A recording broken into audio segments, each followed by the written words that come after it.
오늘 요한복음 10장 31절부터 11장 4절까지 31절부터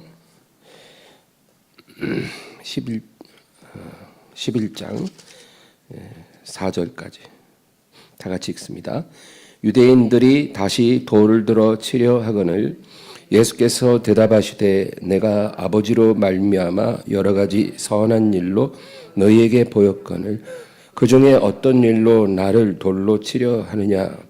유대인들이 대답하되 선한 일로 말미암아 우리가 너를 돌로 치려는 것이 아니라 신성 모독으로 인함이니 내가 사람이 되어 자칭 하나님이라 함이로다. 예수께서 이르시되 너희 율법에 기록된 바 내가 너희를 신이라 하였노라 하지 아니하였느냐. 성경은 패하지 못하나니 하나님의 말씀을 받은 사람들을 신이라 하셨거든.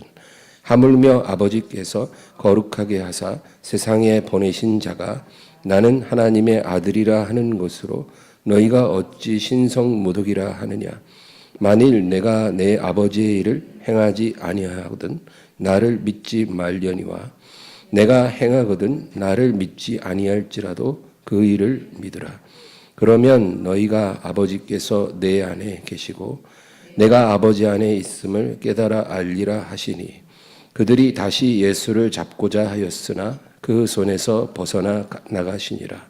다시 요단강 저편 요한이 처음으로 세례 베풀던 곳에 가사 거기 거하시니 많은 사람이 왔다가 말하되 요한은 아무 표적도 행하지 아니하였으나 요한이 이 사람을 가리켜 말한 것은 다 참이라 하더라.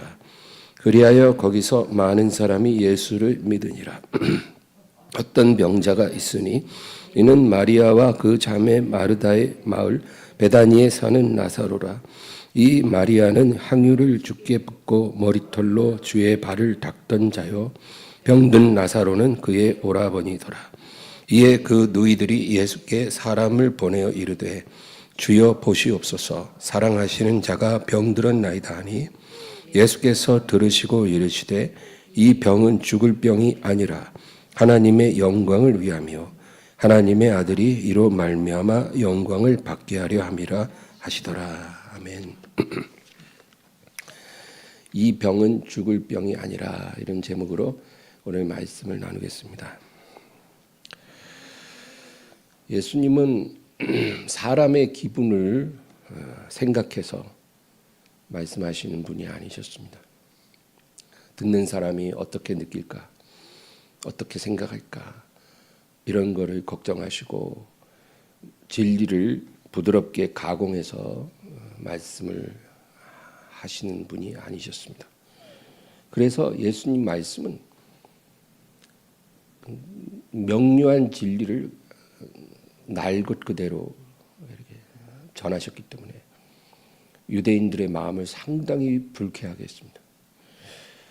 그래서 예수님이 너희가 나를 믿지 않는 것은 내 양이 아니기 때문이라 그렇게 말씀하신 것도 유대인들 입장에서는 그렇게 기분 좋은 말은 아니죠. 내 양은 내 음성을 들으며 내가 그들을 안 하니 내 양들은 나를 따르느니라. 그러나 너희는 내 양이 아니므로 나를 믿지 않는 것이다. 그런 말씀을 이제 하시고는 이제 오늘 본문 31절에서 이제 33절 우리가 다시 읽겠습니다. 유대인들이 다시 돌을 들어 치려 하거늘 예수께서 대답하시되 내가 아버지로 말미암아 여러 가지 선한 일로 너희에게 보였거늘 그 중에 어떤 일로 나를 돌로 치려 하느냐. 유대인들이 대답하되 선한 일로 말미암아 우리가 너를 돌로 치려는 것이 아니라 신성 모독으로 인함이니 내가 사람이 되어 자칭 하나님이라 함이로라. 예수님이 자기를 돌로 치려고 하는 유대인들에게 말씀하십니다. 내가 무슨 나쁜 일을 했기에 너희가 나를 죽이려 하느냐. 그러니까 유대인들이 너가 행한 어떤 선한 일, 뭐 병자를 고치고 귀신 쫓아내고 또 굶주린 자들 먹이고 이런 일 때문에 우리가 너를 미워서 죽이려는 게 아니라 네가 하는 그 말이 너무나 신성모독적이고 네가 사람으로서 하나님이라고 하지 않느냐. 그 말 때문에 우리가 너를 돌로 치려고 하는 것이다. 그러니까 예수님이 행하신 어떤 수많은 기적들은요, 유대인들을 화나게 하지 않았어요. 오히려 유대인들을 놀라게 만들고 예수님에 대해서 더 관심을 갖게 만들고 따라오게 만든 거죠. 근데 결국 유대인들이 예수님을 미워하게 되고 죽이려고 한 거는 그 행하신 표적들이 아니라 예수님이 자기 자신에 대해서 말씀하신 것들.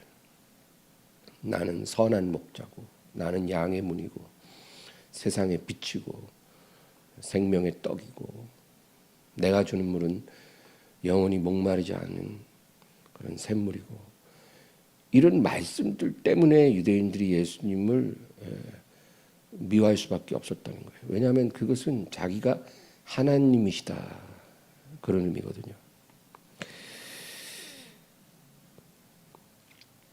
오늘날 세상이 교회를 좋아하지 않고 그리스도인들을 미워하는 그 이유도 다르지 않습니다.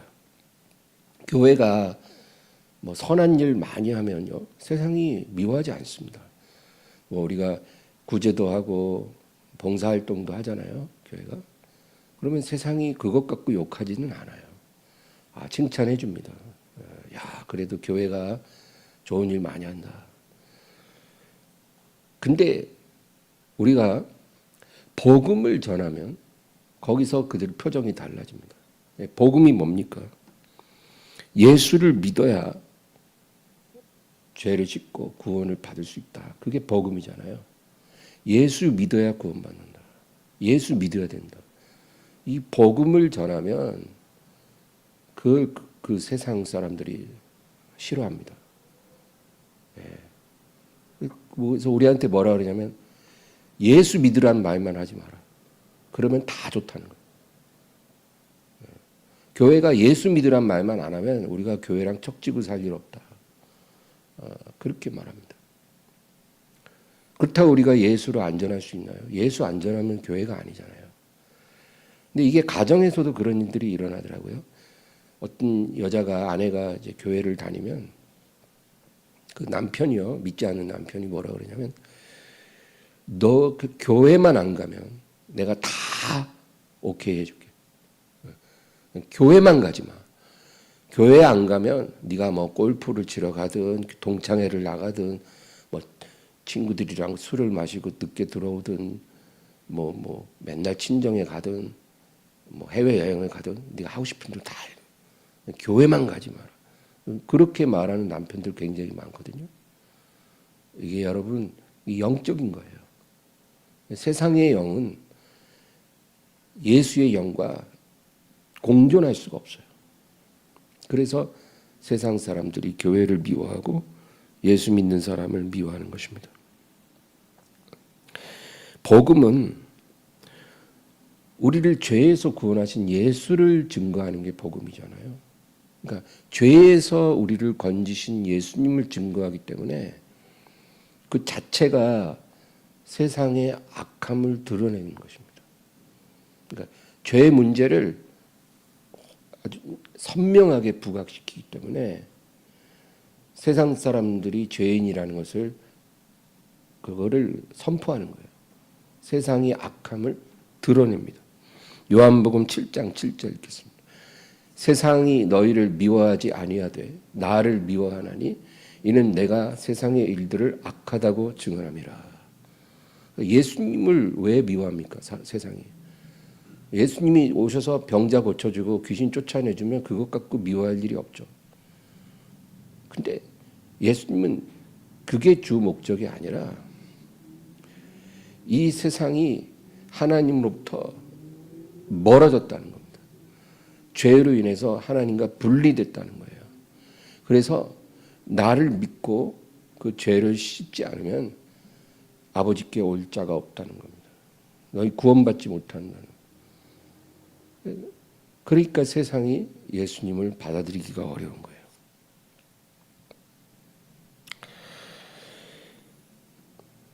죄를 덮은 채로 복음을 대면하는 건 불가능합니다. 그래서 우리가 복음 전하면 사람들이 싫어하는 거예요. 복음은 그 자체로 세상의 악함을 드러내기 때문입니다. 요한복음 15장 18절 19절.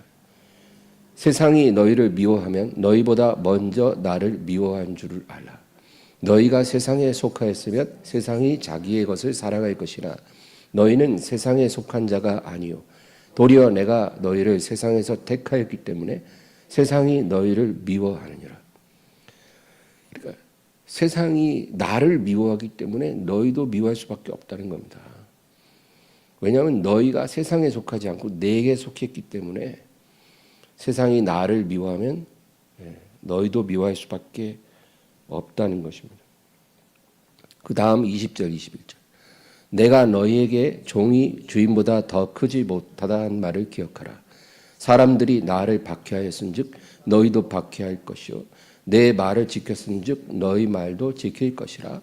그러나 사람들이 내 이름으로 말미암아 이 모든 일을 너희에게 하리니 이는 나를 보내신 이를 알지 못함이라.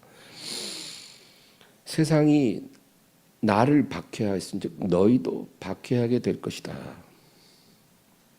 예수님이 그렇게 말씀하십니다.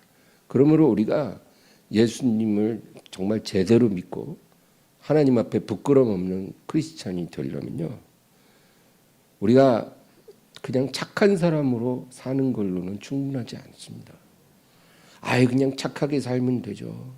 법 잘 지키고 남에게 욕 안 먹고 뭐 좋은 일 하고 착한 일 하면서 살면 되는 거 아닌가? 우리가 그렇게 살아서는 진정한 크리스찬이라고 말하기 부족해요. 왜냐하면 우리가 착하게 살면요 아무도 우리를 비난하지 않거든요. 우리를 칭찬해 주죠. 그런 인생은 온전한 크리스찬의 인생으로서는 부족하다는 겁니다. 우리가 예수 이름으로 인해서 사람들에게 미움받고 예수 이름 때문에 박해를 받을 때 그때 비로소 우리가 참된 크리스찬의 증거가 나타나는 겁니다. 종이 주인보다 크지 않잖아요. 주인이 박해받았는데 종이 박해 안 받는 건 말이 안 되는 거예요. 우리가 예수님을 정말로 믿고 예수님을 따르고 있다면 예수님이 당하는 일을 우리도 당해야 정상이라는 거예요. 그래서 우리가 예수님 때문에 곤란을 당하고 예수님 때문에 불이익을 당하고 세상의 미움을 받고도 기뻐할 수 있다면 우리가 진정한 크리스천이라는 증거입니다. 디모데후서 1장 8절. 그러므로 너는 내가 우리 주를 증언함과 또는 주를 위하여 갇힌 자 된 나를 부끄러워하지 말고 오직 하나님의 능력을 따라 복음과 함께 고난을 받으라. 나를 부끄러워하지 말라. 바울이 디모데에게 하는 말이거든요. 그러니까 복음을 부끄러워하지 말라는 거죠. 바울은 복음으로 사는 사람이잖아요. 그러니까 복음 부끄러워하지 말고 하나님의 능력을 따라 복음과 함께 고난 받으라. 우리가 정말 복음으로 살면 복음으로 인해서 고난 받는 것이 마땅하고 그것이 아름답다는 겁니다. 그게 하나님이 기뻐 받으시는 산 제사가 됩니다. 마태복음 5장 11절 12절. 나로 말미암아 너희를 욕하고 박해하고 거짓으로 너희를 거슬러 모든 악한 말을 할 때에는 너희에게 복이 있나니 기뻐하고 즐거워하라. 하늘에서 너희의 상이 큼이라. 너희 전에 있던 선지자들도 이같이 박해하였느니라. 내 이름으로 인하여 나로 말미암아 사람들이 너희를 욕하고 박해하고 너희를 조롱하고 미워할 때 기뻐하고 즐거워하라는 겁니다. 너희에게 복이 있다는 거예요. 하늘에서 너희의 상이 크답니다.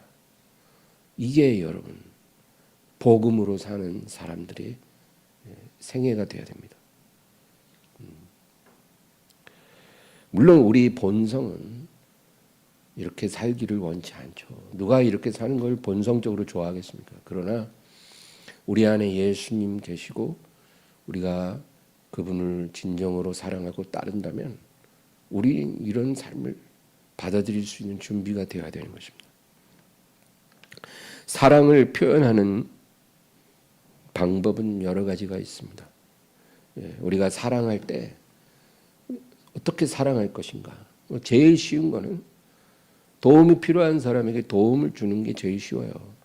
배가 고픈 사람에게 먹을 것 주고, 헐벗은 사람 보이면 입을 것 주고, 그럼 제일 쉽죠. 내 주변에 누군가 괴로움을 당할 때 내가 도와줄 수 있는 힘이 있으면 도와주는 거죠. 그렇게 우리가 사랑하는 것이 쉽습니다. 그러나 가장 높은 단계의 사랑이 있습니다. 그게 뭘까요? 가장 높은 사랑. 그것은 그 사람이 구원을 받게 하는 것입니다. 그것보다 더 큰 사랑이 어디 있습니까? 하나님을 떠난 죄인이 하나님께 돌아오게 하는 겁니다. 그 영혼을 멸망해서 생명으로 건지는 거잖아요. 우리가 누군가를 사랑할 때 그것만큼 큰 사랑이 없습니다. 그런데 이 사랑은 실천하기가 어렵다는 거예요. 왜 어려우냐? 그 사랑을 받는 사람이 그 사랑을 이해하지 못하기 때문입니다. 배가 고픈 사람에게 내가 먹을 것 주면 고맙다고 합니다. 바로. 그러니까 얼마나 쉬워요. 주는 나도 쉽고 받는 사람도 그 사랑을 금방 알고 고맙다 하니까. 근데 우리가 하나님을 떠난 죄인을 구원받게 하면요, 그것만큼 큰 사랑이 없는데도 처음에 그 사람이 그 사랑을 이해하지 못하기 때문에 거부하고 우리를 비난하고 공격한다는 것입니다. 가장 큰 사랑을 주는데 고맙다고 감사하기는커녕 오해와 박해로 보답을 하는 것입니다. 요한일서 3장 13, 14절. 형제들아, 세상이 너희를 미워하여도 이상히 여기지 말라. 우리는 형제를 사랑함으로 사망에서 옮겨 생명으로 들어간 줄을 알거니와 사랑하지 아니하는 자는 사망에 머물러 있느니라. 세상이 너희를 미워해도 이상히 여기지 말라는 것입니다. 우리가 예수 그리스도께 속해 있다는 증거입니다. 우리가 이 큰 사랑을 증거함으로 세상의 미움을 받아도 이상하게 여기지 말라는 겁니다. 우리는 형제를 사랑할 때 가장 낮은 사랑도 우리가 베풀어야 되겠지만 가장 높은 사랑 우리가 베푸는데 주저하지 말아야 하는 겁니다. 받는 사람이 오해하고 우리를 미워해도 우리는 이 사랑을 전할 수 있을 때 전해야 되는 것입니다. 이제 다시 본문 34절에서 36절 읽겠습니다.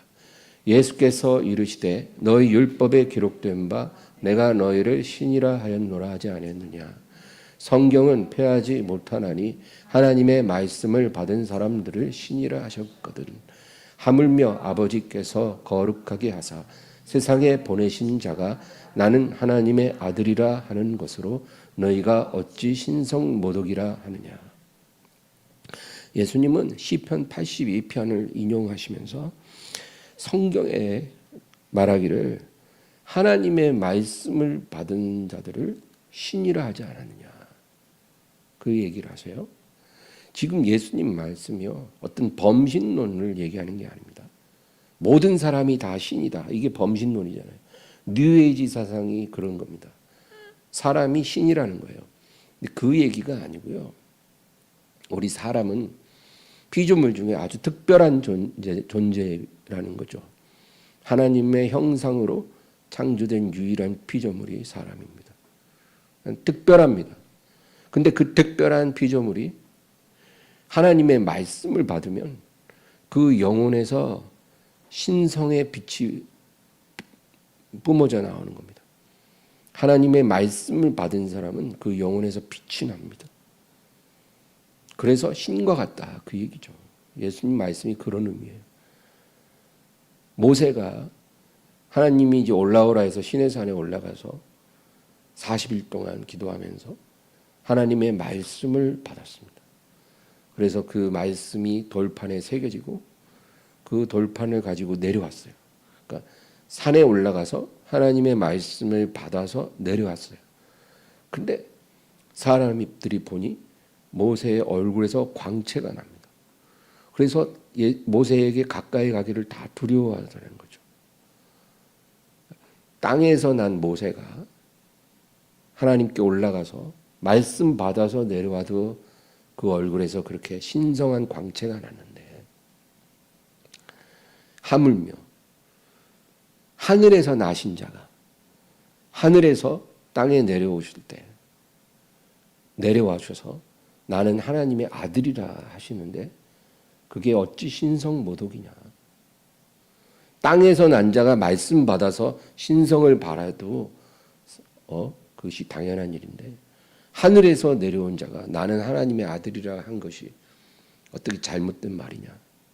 예수님이 이제 그렇게 얘기를 하신 거예요. 37절에서 39절. 만일 내가 내 아버지의 일을 행하지 아니하거든 나를 믿지 말려니와 내가 행하거든 나를 믿지 아니할지라도 그 일은 믿으라. 그러면 너희가 아버지께서 내 안에 계시고 내가 아버지 안에 있음을 깨달아 알리라 하시니, 그들이 다시 예수를 잡고자 하였으나 그 손에서 벗어나 나가시니라. 만일 내가 하나님의 아들이라는 이 말이 도저히 믿어지지 않거든, 내가 행하는 그 일들이 하나님으로부터 난 일이라는 것만은 믿으라는 거예요. 내가 행하는 그 일들을 보고 이것이 하나님께로부터 난 일이라는 것을 너희가 믿는다면 아버지가 내 안에 내가 아버지 안에 있는 것을 너희가 깨달아 알게 될 것이다. 예수님이 이렇게 말씀하셔도 그들은 믿지 않았습니다. 그리고 예수님을 잡고자 했으나 그 손에서 벗어나 가셨다. 이어서 40절부터 42절. 다시 요단강 저편 요한이 처음으로 세례 베풀던 곳에 가사 거기 거하시니 많은 사람이 왔다가 말하되 요한은 아무 표적도 행하지 아니하였으나 요한이 이 사람을 가리켜 말한 것은 다 참이라 하더라. 그리하여 거기서 많은 사람이 예수를 믿으니라. 예루살렘에서 지금 예수님은 거절당하셨고 돌로 맞을 뻔하셨어요. 그런 예수님이 이제 세례 요한이 사역하던 요단 건너편에 가서 거기서 전도를 하시니까 많은 사람이 거기서 예수를 믿었더라. 여러분, 에스겔 2장 7절 보겠습니다. 그들은 심히 패역한 자라. 그들이 듣든지 아니 듣든지 너는 내 말로 고할지니라. 에스겔 3장 11절입니다. 사로잡힌 내 민족에게로 가서 그들이 듣든지 아니 듣든지 그들에게 고하여 이르기를 주 여호와의 말씀이 이러하시다 하라. 그러니까 선지자 에스겔에게 하나님이 여러 번 말씀하시기를 저 패역한 내 민족에게 가서 그들이 듣든지 아니 듣든지 주 여호와의 말씀이 이러하시다 하라. 내 말을 전하라 그거죠. 그러니까 하나님 말씀을 받아서 전한다고 듣는 사람들이 다 아멘 하는 건 아니에요. 듣든지 아니 듣든지 그러니까 안 들을 가능성이 더 큰 거예요. 그래도 전하라 그겁니다. 디모데후서 4장 2절. 너는 말씀을 전파하라. 때를 얻든지 못 얻든지 항상 힘쓰라. 범사에 오래 참음과 가르침으로 경책하며 경계하며 권하라. 바울이 디모데에게 너는 때를 얻든지 못 얻든지 항상 말씀 전파하는 데 힘쓰라 그랬습니다. 같은 맥락이에요. 때를 얻든지 못 얻든지 듣든지 아니 듣든지 말씀 증거하라는 거죠. 선지자들에게 사도들에게 하나님 그렇게 말씀하신 거예요. 예수님도 이 세상에서 그렇게 하셨어요. 듣든지 안 듣든지 때를 얻든지 못 얻든지. 그래서 예수님이 예루살렘에서는 그렇게 설교를 하셔도 돌에 맞을 뻔하셨어요. 아무 열매도 없으시고 그렇게 나오셔서 이제 요단 동편 세례 요한이 사역하던 곳에 와서 거기서 말씀을 전하시니까 많은 사람들이 예수님을 믿고 구원을 받았다는 것입니다. 우리 41, 42절 다시 보겠습니다. 많은 사람이 왔다가 말하되 요한은 아무 표적도 행하지 아니하였으나 요한이 이 사람을 가리켜 말한 것은 다 참이라 하더라. 그리하여 거기서 많은 사람이 예수를 믿으니라. 지금 이 부분을 보면 예수님이 예루살렘에서는 진짜 아무 결실도 없이 나오셔서 죽을 뻔하다가 겨우 빠져나오셨죠. 그런데 이제 요단 동편에서 많은 사람이 믿었다는 거예요. 이렇게 풍성한 결실을 맺게 된 원인이 바로 세례 요한의 그런 사역이 밑거름이 되었다라고 성경이 암시를 하는 것입니다. 요한은 아무 표적도 행하지 아니하였으나 요한이 이 사람을 가리켜 말한 것은 다 참이라. 세례 요한이 수년 동안 그 자리에서 설교를 했어요. 근데 어떤 표적도 없이 온전히 하나님 말씀만 선포했습니다. 말씀만으로 사역을 했다는 거죠. 뭐 병자를 고치거나 그런 일도 일어나지 않았다는 거예요. 그리고 예수님이 나타나셨을 때 세례 요한은 보라 세상 죄를 지고 가는 하나님의 어린 양이로다. 그렇게 예수님을 증언했어요. 그러니까 세례 요한에게 오던 그 사람들이 다 예수님께 몰려간 거예요. 그러니까 세례 요한의 제자들이 마음이 상해서 스승님이 증언하시던 그에게 많은 사람이 다 몰려갑니다. 그렇게 유쾌한 상황이 아니지만 세례 요한은 그는 흥하여야 하겠고 나는 쇠하여야 하리라. 나는 신랑이 아니라 신랑의 친구라. 서서 신랑의 음성을 듣는 친구는 신랑의 음성만으로도 충분히 기쁘다. 나는 이러한 기쁨이 충만하였노라. 그렇게 말합니다.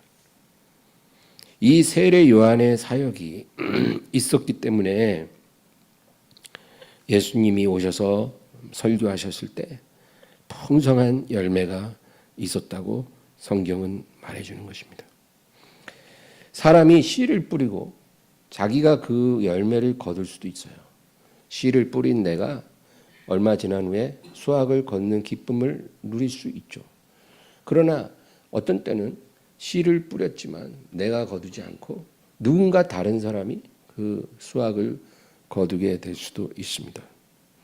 근데 분명한 건 누가 뿌리고 누가 거두든 간에 하나님의 말씀은 절대로 헛된 농사가 되지 않는다. 그거죠. 성경은 하나님의 말씀을 전하는 것을 씨 뿌리는 것으로 비유합니다.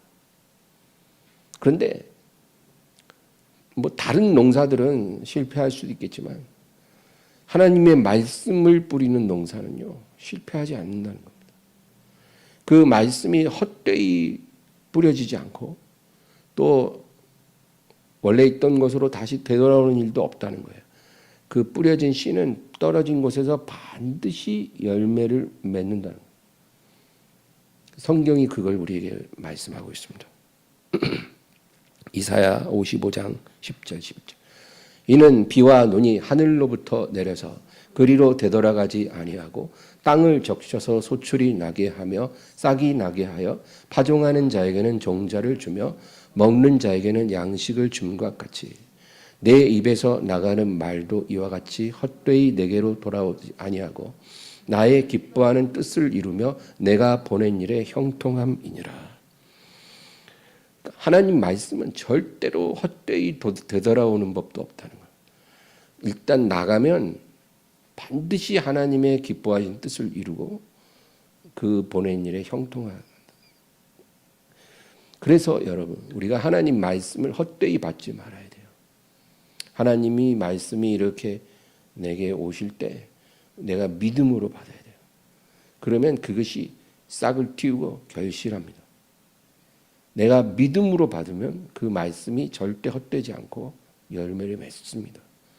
그러니까 하나님 말씀, 기록된 말씀이든 선포된 말씀이든 하나님 말씀이 내게 올 때 헛되이 받지 말고 믿음으로 받아야 됩니다.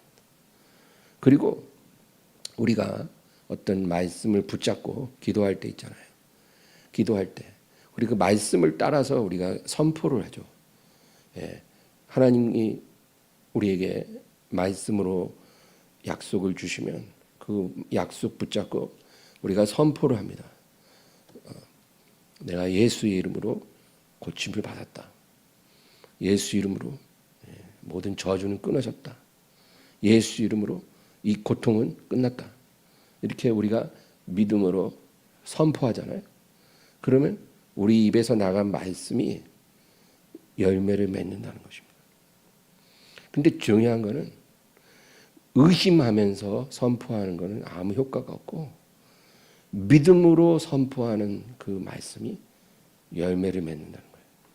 그러니까 우리가 하나님 말씀의 근거에서 믿음으로 선포하면 그 말씀이 내 입에서 나간 것이 반드시 하나님의 뜻을 이루고 그 보낸 일에 형통하다는 겁니다. 이런 말씀의 능력이 있다는 것을 우리가 믿어야 돼요.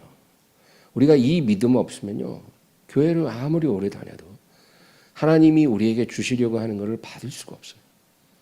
의심하는 자는 무엇이든지 주께 얻기를 생각하지 말라 그랬잖아요. 마가복음 11장 23절. 내가 진실로 너에게 이르노니 누구든지 이 산더러 들리어 바다에 던져지라 하며 그 말하는 것이 이루어질 줄 믿고 마음에 의심하지 아니하면 그대로 되리라. 이게 바로 우리가 하나님의 약속의 근거에서 선포하는 거예요. 심지어는 산더러 바다에 던져지라 해도 그것이 이루어질 줄 믿고 의심하지 않으면 그대로 된다. 예수님이 거짓말 하시겠어요? 우리가 그런 능력이 있다는 겁니다. 이제 본문 11장 1절과 2절 읽겠습니다. 어떤 병자가 있으니 이는 마리아와 그 자매 마르다의 마을 베다니에 사는 나사로라. 이 마리아는 향유를 주께 붓고 머리털로 주의 발을 닦던 자요 병든 나사로는 그의 오라버니더라. 예루살렘 북동쪽 남동쪽 2.7km 예루살렘 남동쪽 2.7km 정도 떨어진 곳에 이 베단이라고 하는 마을이 있습니다. 이 베다니 마을에 나사로와 마르다와 마리아라고 하는 3남매가 살고 있었습니다. 근데 그 중에 이 마리아는 이제 성경에 지금 본문에 뭐라 그래요? 향유를 주께 붓고 머리털로 주의 발을 닦던 자라. 예, 우리가 이 이야기를 알잖아요. 근데 이 마리아가 이렇게 한 사건은 나사로가 죽음에서 살아난 후에 일어난 일입니다. 근데 지금 요한이 미리 마리아를 그렇게 소개를 하고 있는 거예요. 3절 4절. 이에 그 누이들이 예수께 사람을 보내어 이르되 주여 보시옵소서 사랑하시는 자가 병들었나이다 하니 예수께서 들으시고 이르시되 이 병은 죽을 병이 아니라 하나님의 영광을 위하며 하나님의 아들이 이로 말미암아 영광을 받게 하려 함이라 하시더라. 이제 예수님이 좀 떨어진 곳에 계실 때 사람이 와서 소식을 전합니다. 당신이 사랑하시는 베다니의 그 나사로가 이제 죽을 병이 들어서 오늘 내일 합니다. 그러니까 얼른 오셔서 좀 기도 좀 해달라. 뭐 그 얘기죠. 근데 예수님은 이 소식을 듣고 조금도 놀라시지 않고 뭐라 그러시냐면 이 병은 죽을 병이 아니라 하나님의 영광을 위함이고 하나님의 아들이 이로 말미암아 영광을 받게 하려 함이라. 그렇게 말씀하십니다. 사람이 병이 드는 이유는 몇 가지가 있습니다. 병 드는 건 좋은 게 아니죠. 근데 병이 왜 들어올까? 근데 가장 일반적인 병 드는 이유는 어떤 죄가 원인이 되는 경우입니다. 이게 가장 일반적인 병의 원인입니다. 야고보서 5장 14절에서 16절. 너희 중에 병든 자가 있느냐?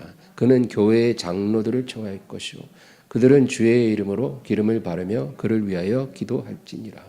믿음의 기도는 병든 자를 구원하리니 주께서 그를 일으키시리라. 혹시 죄를 범하였을지라도 사하심을 받으리라. 그러므로 너희 죄를 서로 고백하며 병이 낫기를 위하여 서로 기도하라. 의인의 간구는 역사하는 힘이 큼이니라. 여기 보면 너희 죄를 서로 고백하며 병이 낫기를 위하여 서로 기도하라. 의인의 간구는 역사하는 힘이 큼이라. 그러니까 사람이 병드는 것과 죄가 인과관계가 있다는 것입니다. 이건 성경이 시종일관 말해주는 거예요. 병드는 것과 죄는 인과관계가 있습니다. 그래서 죄로 인해서 병이 들면요, 이 병을 고치는 게 우선이 아니고 죄를 씻는 게 우선입니다. 죄 때문에 병이 왔기 때문에 원인을 제거해야죠. 그래서 회개하고 너희 죄를 서로 고백하고 그리고 나서 병 낫기를 위하여 서로 기도하라는 거예요. 혼자서 그렇게 회개하고 기도할 수도 있지만 이제 병이 심할 때는 교회 장로들을 청하라는 겁니다. 교회 장로라는 것은 목회자와 여러 교회 지도자들을 말합니다.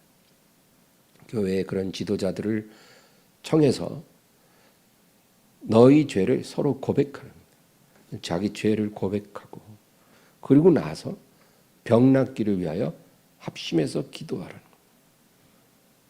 그리고 나서 뭐라 그래요? 의인의 간구는 역사하는 힘이 큼이라. 근데 성경이 말하는 의인은 언제나 죄를 씻은 사람을 말합니다.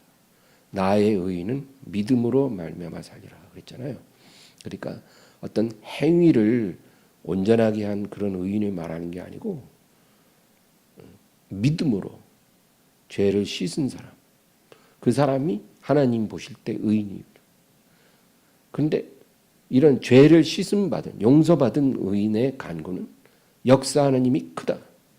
그러니까 우리가 죄를 용서받고 그리고 죄에서 자유함을 얻은 그 믿음으로 우리가 하나님께 병 고침을 구하면 역사하는 힘이 크다는 거예요.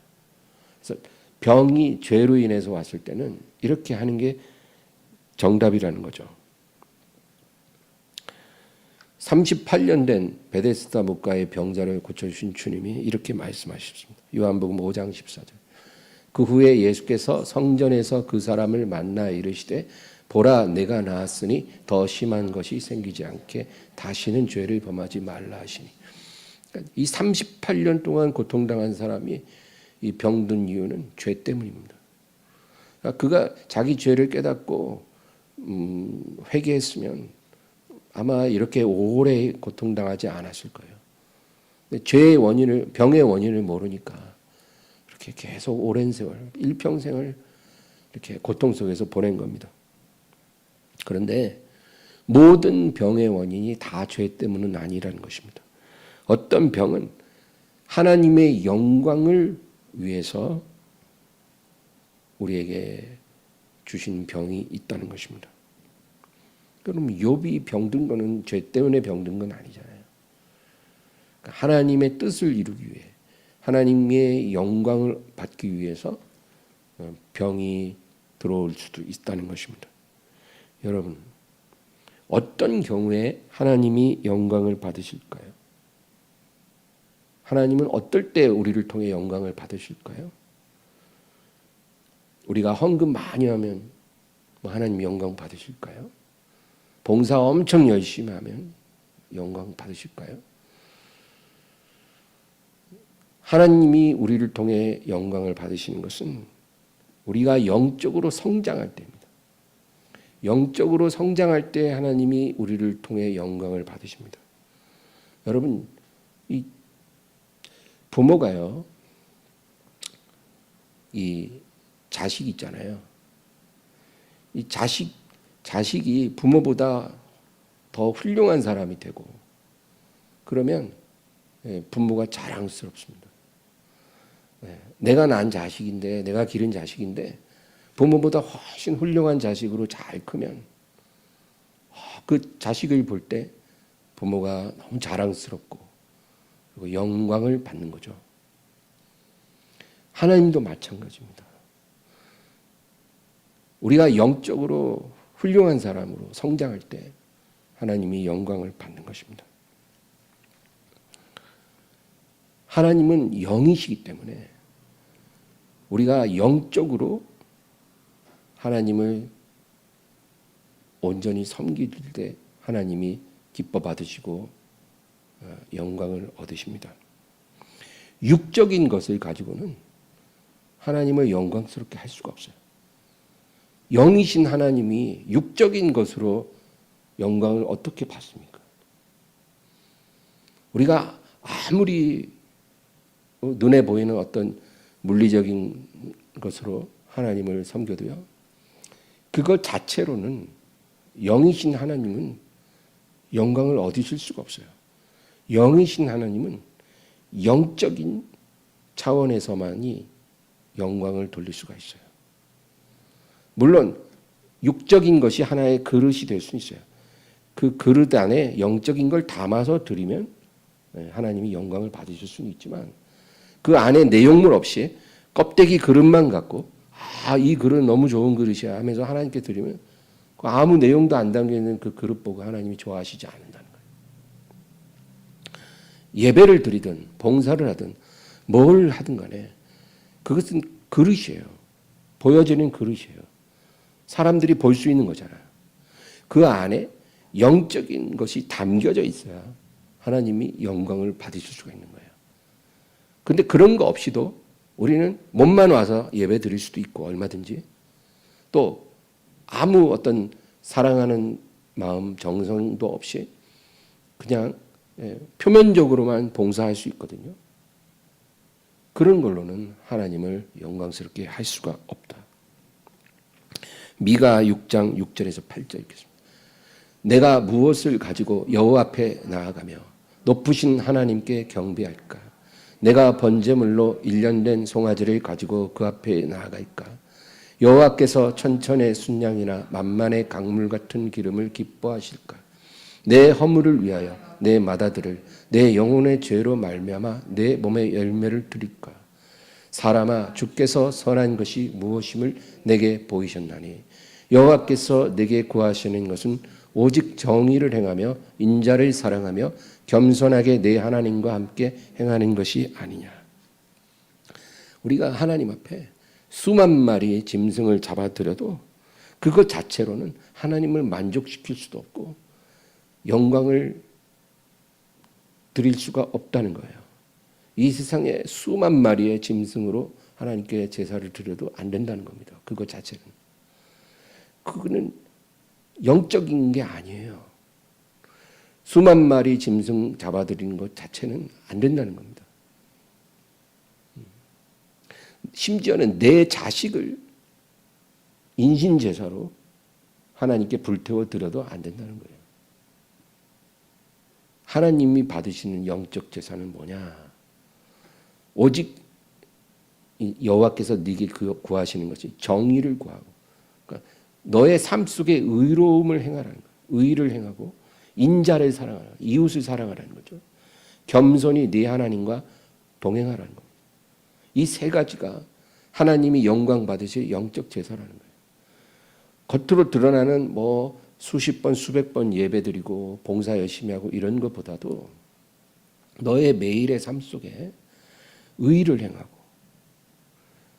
이웃 사랑하고, 멀리 가서 안 보이는 사람 사랑하는 게 아니라 너 주변에 너 가까이에 있는 이웃들 사랑하는 거, 그거 하고, 그리고 겸손히 하나님과 동행하라는 거. 큰 일이든 작은 일이든 하나님께 의지하고 하나님께 구하고, 그리고 그렇게 살라는 거. 그게 하나님이 기뻐 받으시는 영적인 제사다.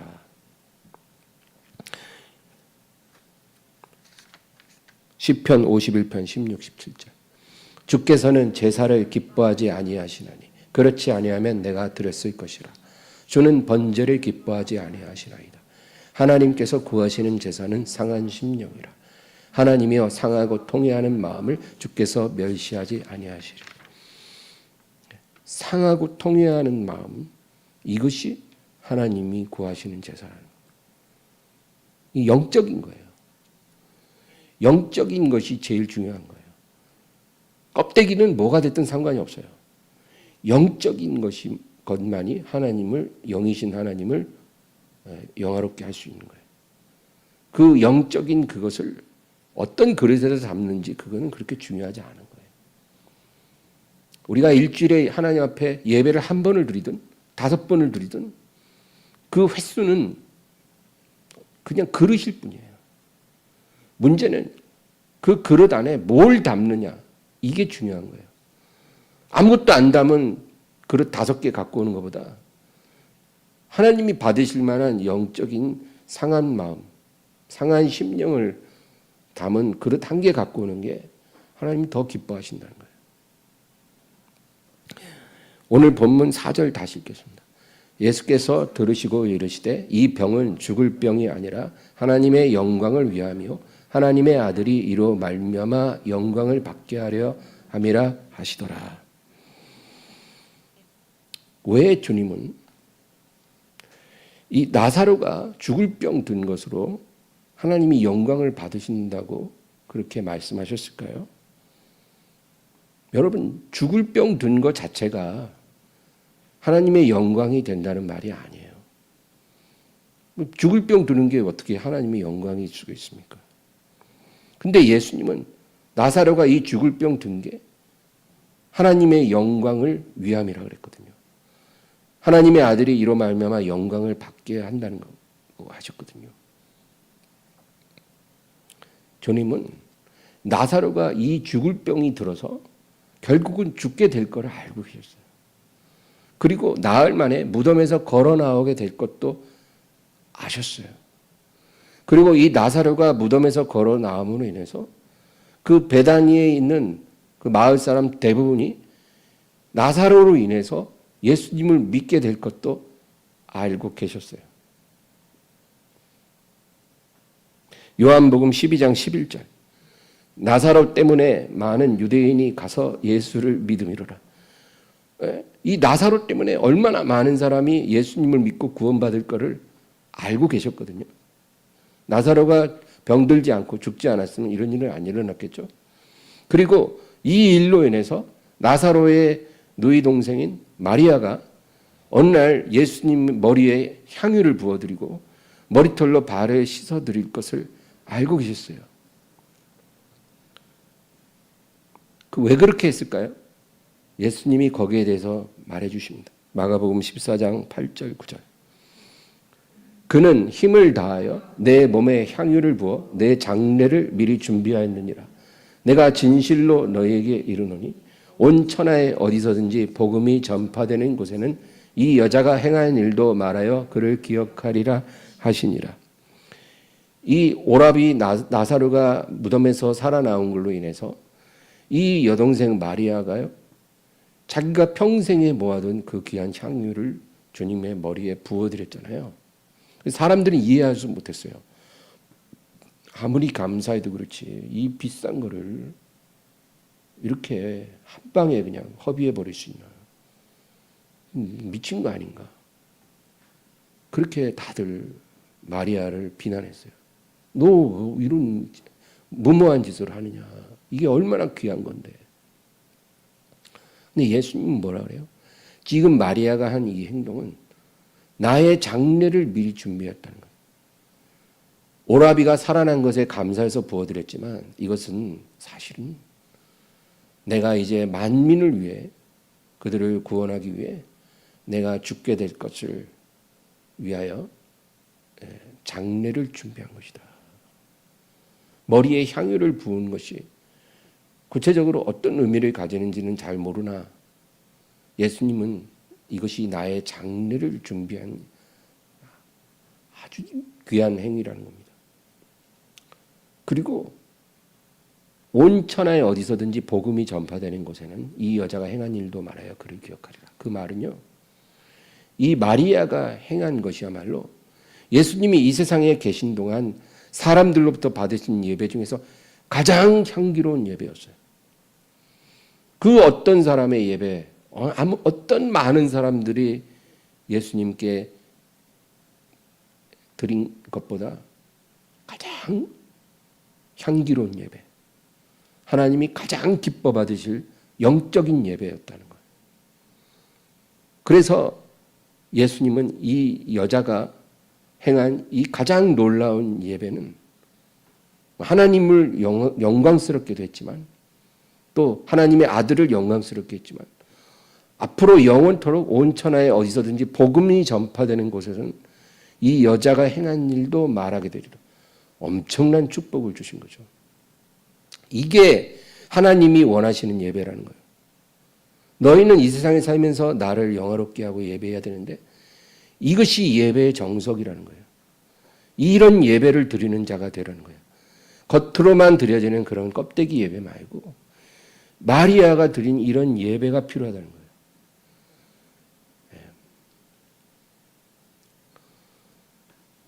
그러니까 여러분, 하나님요, 우리의 영적 중심을 받으시는 거지 껍데기를 받으시는 분은 아니에요. 중심이 중요합니다. 그 중심을 드린 건 누구나 할 수 있어요. 가난한 과부도 할 수 있고 어느 누구도 자기 중심을 드린 거는 어렵지 않아요. 하고 싶은데 못하는 사람은 없어요. 안 할 뿐이죠. 이런 예배를 드릴 것을 예수님이 미리 아셨기 때문에 나사로가 죽을 병이 든 거는 죽을 병이 아니고 하나님의 아들이 이로 말미암아 영광을 받게 하기 위함이라. 그렇게 말씀하신 것입니다. 그러므로 여러분, 우리 삶에 어떤 이해하지 못할 고통이 임할 때 우리가 해야 될 일은 이 고통이 내 죄로 인해 온 것인지 아니면 하나님의 아들이 이로 인해 영광을 받기 위해 허락된 것인지 우리가 그거를 잘 분별해야 합니다. 만약에 이 고통이 내 죄로 인해 온 것이면 야고보서 5장 말씀처럼 우리 죄를 서로 고하고 서로 병 낫기를 기도하는 게 우리가 할 일이겠죠. 뭐 병이 났으면 또 어떤 고난이 왔으면 똑같아요. 우리 죄를 고하고 회개하고 하나님께 부르짖어 기도하고 그렇게 우리가 할 일이겠고, 만약에 죄로 인한 것이 아니라 하나님이 이로 인해서 영광을 받기 위해 주신 것이라면 우리는 이 고통으로 인해서 낙심하지 말아야 되죠.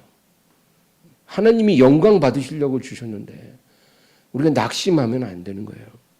원망하지도 말아야 되고 잠잠히 주가 하시는 일을 기다려야 합니다. 아, 이제 하나님이 어찌 하실까? 어떻게 영광을 얻으실까? 잠잠히 기다리는 겁니다. 여러분, 마리아가 처녀의 몸에 천사가 와서 네가 임신할 거라고 그랬잖아요. 이건 어떤 의미로 보면 그냥 그 당시 상황에서는요, 죽음의 그런 뭐랄까, 이제 한 발짝만 나가면 죽음인 거예요. 그 상황은요. 처녀가 잉태하면 돌 맞아 죽거든요. 자기 인생 끝난 거예요. 근데 천사가 와서 지극히 높으신 이의 영광이 너를 덮으실 거라 그랬잖아요. 그러니까 마리아는 자기 운명이 어떻게 될 것도 모르고 그냥 하나님의 뜻이 이루어지리이다 이렇게 고백했어요. 그러니까 자기 삶에 고통이 다가와도 그게 하나님의 영광을 위한 거면 하나님의 뜻이 이루어지옵소서. 그렇게 우리가 고백하고 잠잠히 기다려야 한다는 것입니다. 마지막으로 예레미야가 3장 26에서 28 읽고 마치겠습니다. 사람이 여호와의 구원을 바라고 잠잠히 기다림이 좋도다. 사람은 젊었을 때 멍에를 매는 것이 좋으니 혼자 앉아서 잠잠할 것은 주께서 그것을 그에게 메우셨습니다. 하나님의 영광을 위해서 내가 지금 고난을 받고 있다면 여호와의 구원을 바라고 잠잠히 기다리는 것이 좋다는 거예요. 잘 견디라는 겁니다. 잘 견디고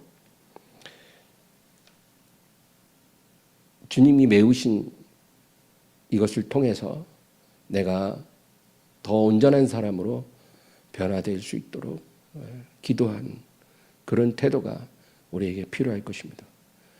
여러분, 우리 삶에 하나님의 영광을 위해서 주시는 많은 고난이 있었고 또 앞으로도 있을 것입니다.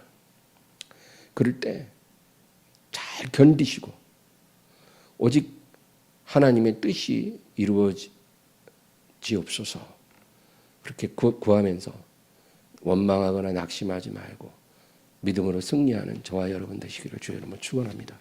하나님 아버지, 오늘도 말씀을 나눴습니다.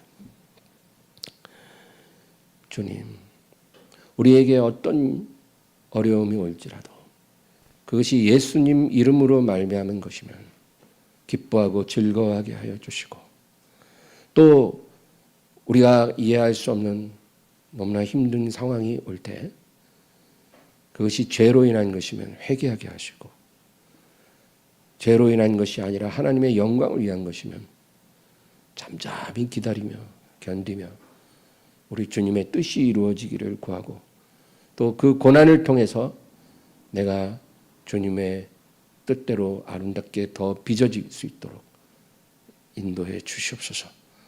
감사드리고 예수님의 이름으로 기도합니다. 아멘.